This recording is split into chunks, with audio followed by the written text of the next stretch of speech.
Hello everyone, good morning around the world. Today's video guys ay gagawa ako ng homemade mozzarella and keep watching.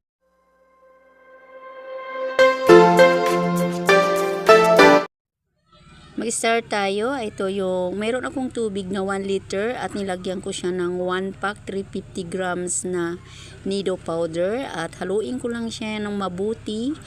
At bago ko siyang tunawin ko muna yung nido powder. Yan. Tapos, isasalang ko na sa maliit na apoy mamaya.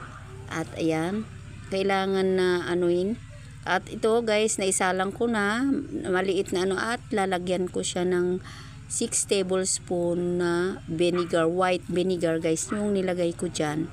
At dapat mahina ang apoy parang yung parang hindi siya kumulo ng kasi pag kumulo hindi siya maganda yung pagkaluto ng gatas guys. At ito na, haluin lang yan. Napakaliit na lang apoy ang ilalagay para hindi siya talaga mag-boiled. Ayan, makita niyo guys, nagbuo-buo na siya. Ibig sabihin, nag-separate na yung milk at saka yung tubig niya kasi matatanggal na yung sweet niya. Ayan, ito pwede na ito guys. Pwede na yan kung sasalain lang ito. At haluin ko lang sandali kasi ayan, makikita nyo buo-buo na, separate na yung milk sa tubig. At ito na ay mangyayari na itong gawing mozzarella. At yan guys, haluin ko lang sandali para kasi medyo malambot pa, pero okay na yan sa iba. Pero ako ko muna, haluin ko muna siya ng konti. Yan. Okay na siguro guys. At ayan, na siya, separated na talaga yung tubig sa milk. Ayan, salaan ko lang to ng guys, sasalaan. Yan, dahan-dahan lang para hindi siya masira yung milk. At yan, okay na to guys. Yan, kailangan masala para magbuo talaga siya. Ayan, pispisin lang para talagang matanggal yung yung kanyang tubig. Pispisin lang. At mahirapan kasi ako lang yung kamay kong isa nakahawak siya ng guys, nakahawak siya ng camera. Ayan. Ito, kailangan siyang i-shape ng round para magdikit talaga yung milk. Ang paggawa ng mozzarella cheese guys ay first time ko ito gawin. Ayan, sana mag-success. At ito, parang wala nang siyang tubig, pero kailangan ito guys, yung medyo mainit na tubig, yung pinag-anuhan ko kanina ng milk, lagyan ko lang siya ng salt. Mainit-init pa yan konti. At kailangan ko yan kasi yung binuo kong milk, unti-untiin ko siyang idadampi dyan para siya, mag-shape siya ng ganyan. Parang siya guys, mainit pa yan at may salt. Kailangan na gawin ganito, ipalamig, ganyan. Then ibalik ulit dyan sa medyo mainit-init na may salt. Tapos palamigin.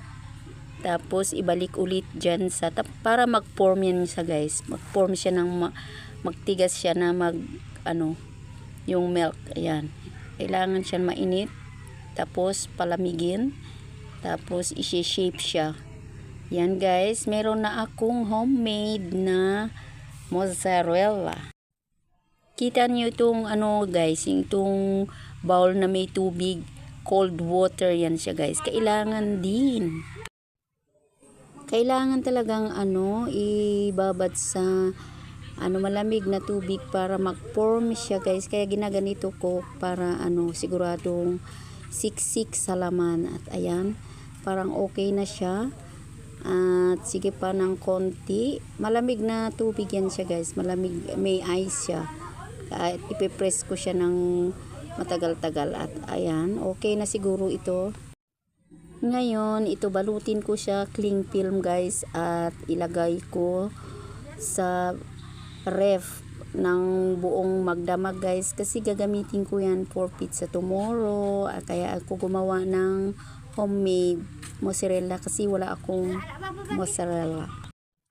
Ayan, i-press ko lang muna para talagang makinis at mag-form siya ng mabuti. Siguraduhin na walang tubig para talagang mangyari na mozzarella. Ayan, after ng isang gabi, ito na siya at okay naman siya. At hiwain natin at titignan kung okay ba talaga siya. Ayan, matigas nga siya guys. At ayan ang itsura at parang malambot yung nandun sa dulo niya guys. Pero okay na yan siya, at least nakagawa ako ng mozzarella guys. At ito na yung aking pizza. At gagawa ako ng pizza for today kasi paninda ko guys, at kaya ako gumawa ng mozzarella kasi wala akong walang nagtitinda dito sa aming lugar kasi walang mga supermarket dito, kaya kailangan ko talaga gumawa ng homemade na mozzarella. At ayan na guys, at gagamitin ko na nga kasi ako'y nagtitinda ng kakanin o mga pizza sa eskwelahan para sa mga bata guys. Ayan, okay na siya at maraming salamat guys, and thank you for watching. See you sa next video. Don't forget to subscribe, like and share. Bye everyone.